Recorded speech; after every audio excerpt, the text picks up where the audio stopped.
"This trip isn't up for discussion," she declared, then posted photos with her young lover. When she returned home broke, her cards were frozen, and I had already filed for separation. You know how they say the writing's always on the wall, but you just choose not to read it? Well, after 12 years of marriage in our picture-perfect Phoenix gated community, I should have seen this coming from a mile away, but somehow Melissa's announcement still hit me like a freight train loaded with designer luggage and entitled expectations. It was a Thursday evening in March, and I was sitting at our granite kitchen island reviewing code on my laptop while she scrolled through her phone with that particular intensity that usually meant trouble was brewing, when she suddenly looked up and declared, "Jake, I need to tell you something important.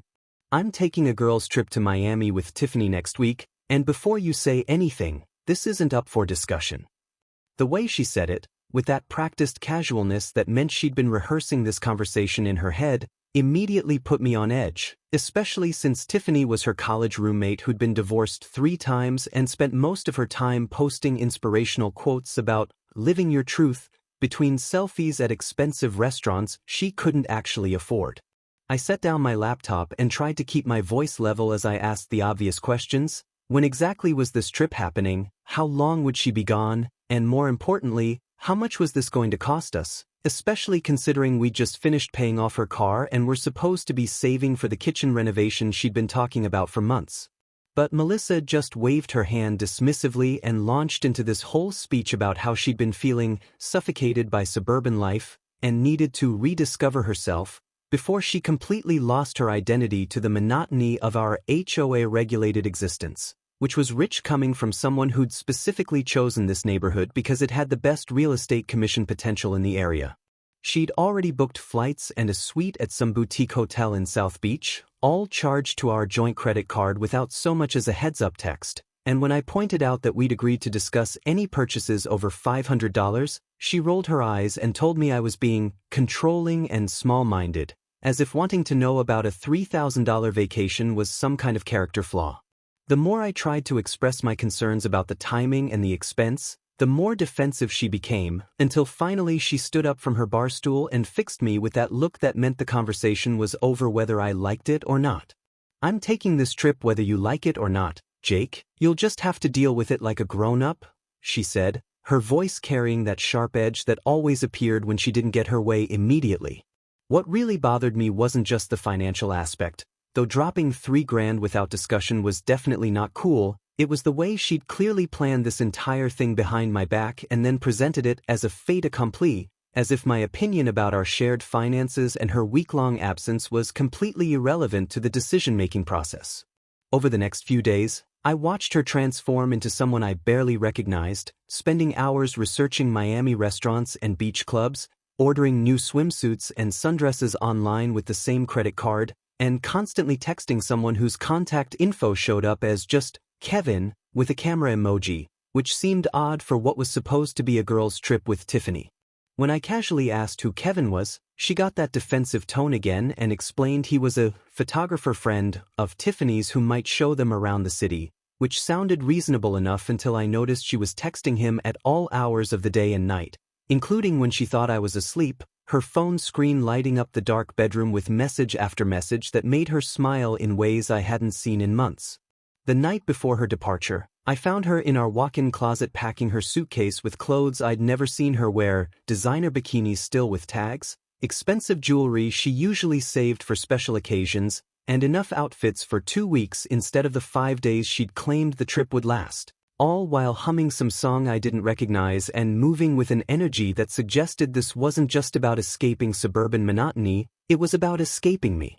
The moment Melissa's Uber disappeared around the corner, I did what any software engineer would do when faced with suspicious behavior. I started investigating. Within an hour of her departure, I'd done a deep dive on this Kevin character and discovered he wasn't exactly the established photographer Melissa had described, but rather a 20-something wannabe model/bartender whose Instagram was filled with shirtless gym selfies and captions about building his brand and living the Miami dream, which explained why Tiffany had connected with him since she was always chasing younger guys who made her feel relevant again. The more I scrolled through his profile, the more obvious it became that this wasn't going to be the innocent girls' trip Melissa had portrayed. Kevin's recent posts showed him at the exact same South Beach hotel where Melissa was staying, and his stories from the past few days were all about showing some beautiful ladies the real Miami, complete with champagne glasses and sunset beach shots that definitely didn't scream professional photography services.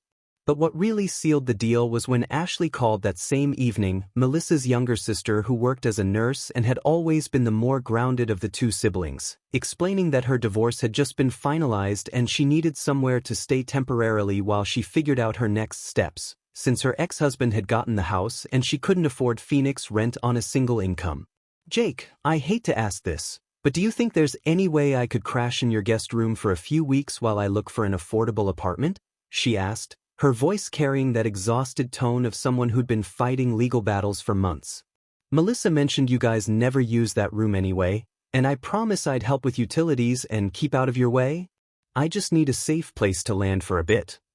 The irony wasn't lost on me that while Melissa was off discovering herself in Miami, her responsible sister was dealing with the real-world consequences of a failed marriage. And suddenly I realized this situation was actually perfect timing for what I was starting to formulate in my head. I told Ashley she was absolutely welcome to stay as long as she needed, and that we should make it official with a temporary residency agreement so she'd have legal protection and proof of address, which she appreciated since she'd been worried about her legal status during the divorce proceedings. The next morning, I contacted our homeowner's insurance company and added Ashley as a temporary resident, then updated our HOA registration to reflect the change in household composition, making sure everything was documented and legitimate since our community was particularly strict about unauthorized long-term guests. While I was handling the paperwork, I also took the opportunity to change our Wi-Fi password and update the security settings on our home network, ostensibly for routine maintenance, but really because I wanted to see how Melissa would react when she couldn't automatically connect her devices during her next video call home. Then came the credit cards. I called our bank and explained that I'd noticed some unusual spending patterns and wanted to temporarily freeze our joint accounts as a precautionary measure while I investigated potential fraudulent activity, which wasn't technically a lie since Melissa's unauthorized spending definitely qualified as unusual in my book. The customer service representative was very understanding and immediately implemented spending alerts and temporary holds that would require my verification for any purchases over $200, effectively cutting off Melissa's Miami shopping spree without making it look like I was being vindictive. Meanwhile, her Instagram stories were painting a picture that definitely didn't match the quiet girl's trip she described: expensive dinners at trendy restaurants, bottle service at exclusive clubs, and beach cabana rentals that cost more per day than most people's weekly salaries, all while Kevin appeared in more and more of the background shots, his arm casually draped around both women as they posed with cocktails that probably cost $50 each. The most telling post was a boomerang of Melissa laughing at some rooftop bar with the caption, "Sometimes you need to remind yourself what living feels like," which was a pretty clear shot at our suburban lifestyle and, by extension, me, especially since she'd tagged the location as some ultra-exclusive spot that required VIP access and had a dress code stricter than most country clubs. I started screenshotting everything, not out of jealousy but out of pure documentation instinct, because something told me I was going to need evidence of this financial recklessness sooner rather than later, especially when our credit card statements arrived and showed the true scope of her Miami adventure. By day 3 of her trip, Ashley had settled into the guest room and was already proving to be the ideal temporary roommate. She kept common areas clean, contributed to groceries, and actually seemed grateful for the stability after months of legal chaos, which was a refreshing change from Melissa's constant complaints about our supposedly boring domestic routine. The contrast was impossible to ignore. Here was Ashley, dealing with real problems and appreciating simple kindness, while Melissa was posting sunset selfies with captions about finding her authentic self and refusing to settle for mediocrity. Apparently unaware that her credit cards were about to start getting declined and her husband was methodically documenting every questionable decision she was making 1,500 miles away.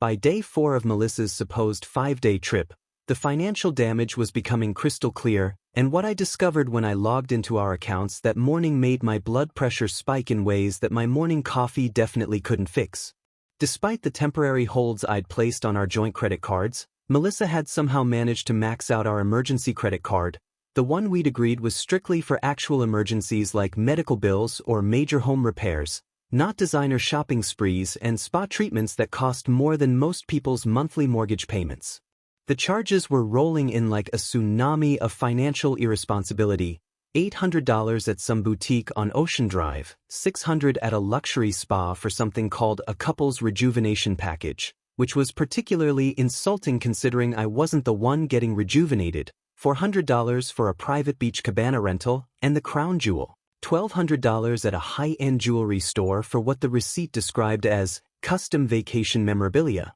which was apparently Melissa's way of saying she'd bought herself expensive souvenirs with our emergency fund. Meanwhile, her Instagram posts were becoming increasingly brazen, showing her and Kevin at exclusive rooftop bars with infinity pools, private yacht charters where she was posing in bikinis that definitely weren't in her suitcase when she left, and intimate dinner settings that looked suspiciously romantic for what was supposed to be a group activity with Tiffany, who had mysteriously disappeared from most of the recent photos despite being the alleged reason for this entire trip.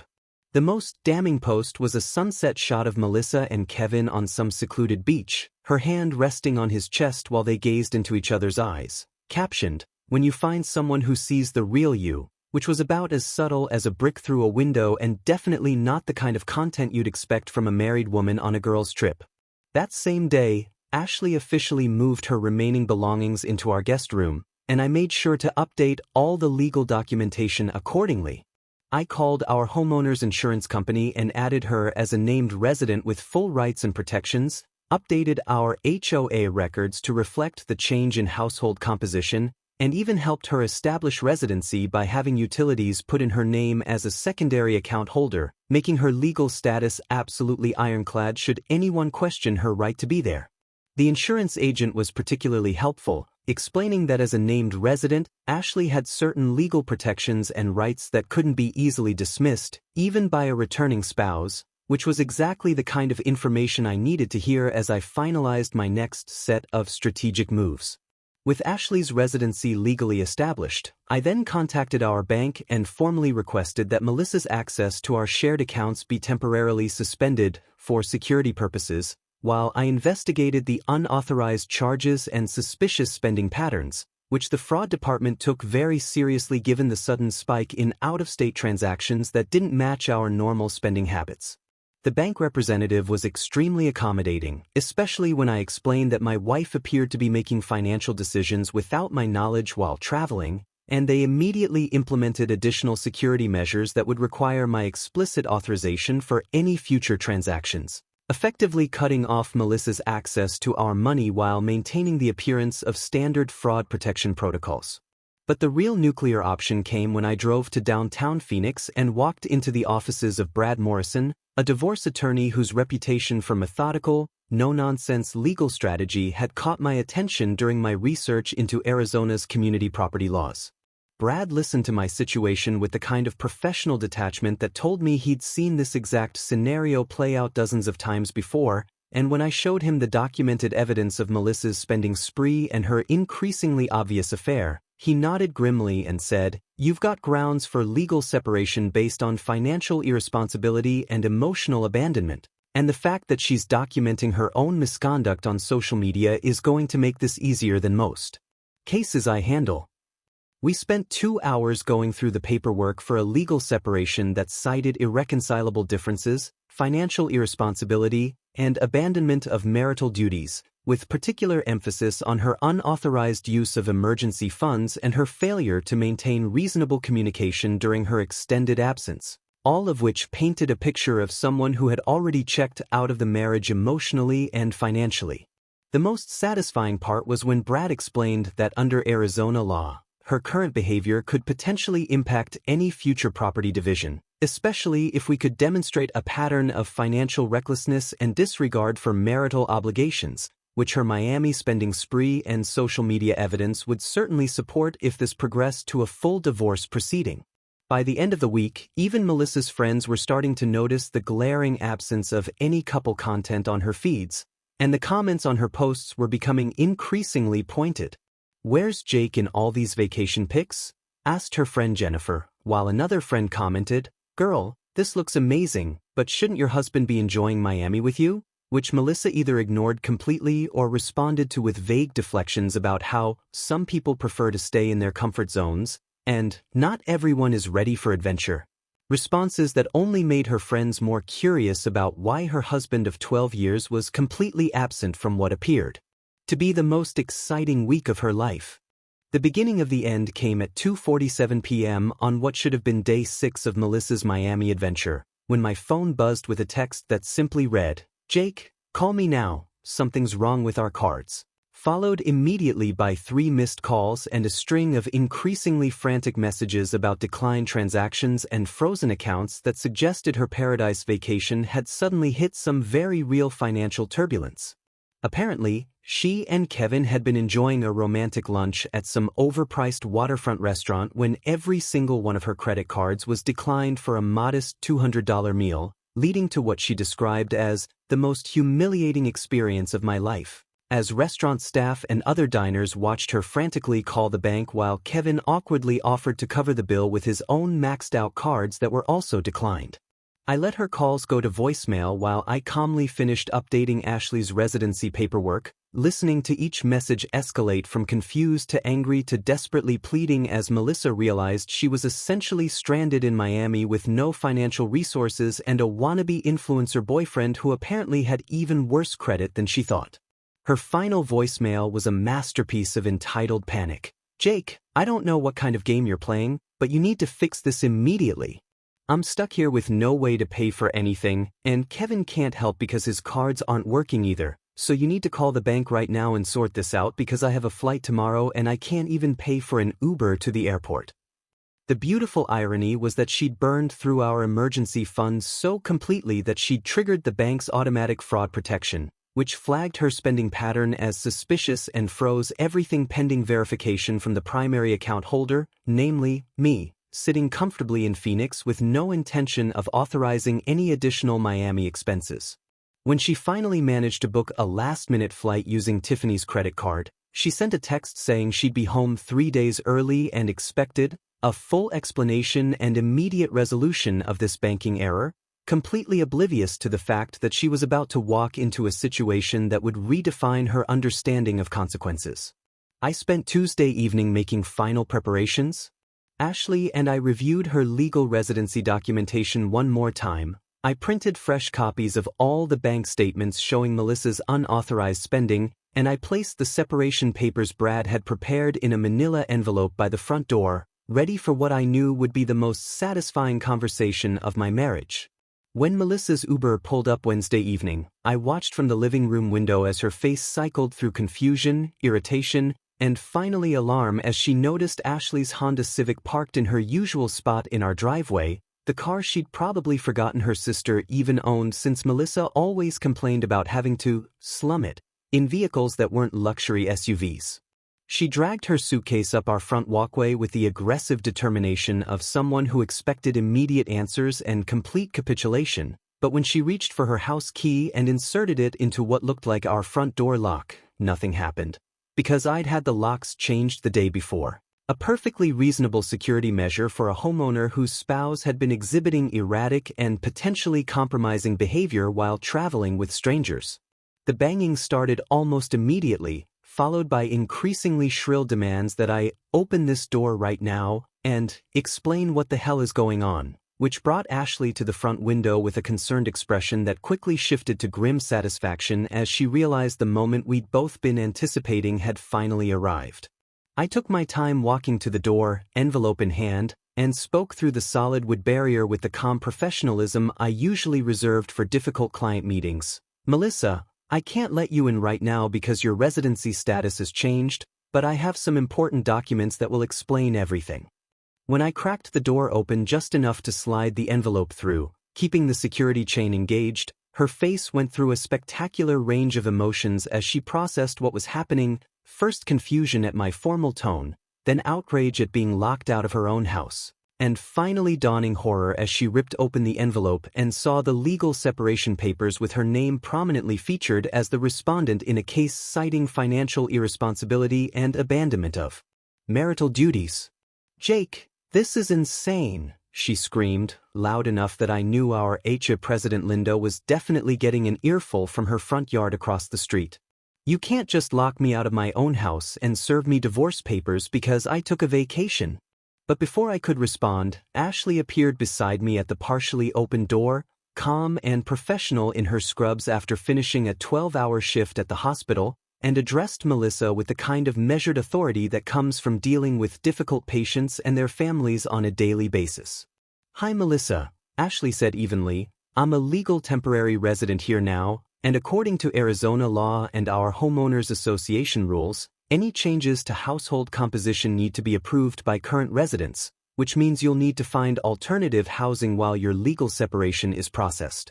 The look on Melissa's face was priceless, a mixture of betrayal, disbelief, and slowly dawning comprehension that her little sister had somehow outmaneuvered her while she was busy discovering herself in Miami with a broke bartender. "This is my house," Melissa shrieked, waving the legal papers like they were contaminated evidence. "You can't just move in and kick me out." But Ashley just shrugged and replied, "Actually, according to these documents, it's Jake's house that you've been living in, and as a legal resident, I have every right to be here, while you currently have a restraining order preventing you from entering without supervision." That's when I finally spoke up, my voice carrying all the satisfaction of a software engineer whose code has executed exactly as designed. "Melissa, I've documented every unauthorized charge, every social media post, and every violation of our marriage agreement over the past week. Your Miami adventure with Kevin cost us over $8,000 from our emergency funds. And your own Instagram account provides clear evidence of infidelity and abandonment, so this separation isn't about me being controlling, it's about you facing the consequences of your choices." Standing there on our front porch with her designer luggage and her fading Miami tan, looking between the legal papers in her hands and the sister who'd legally replaced her in what used to be her home, Melissa finally discovered exactly what she'd been looking for all along: complete freedom from the boring suburban life and controlling husband she'd complained about for months, served with a side of legal documentation and financial accountability that her wannabe influencer boyfriend definitely wasn't equipped to handle.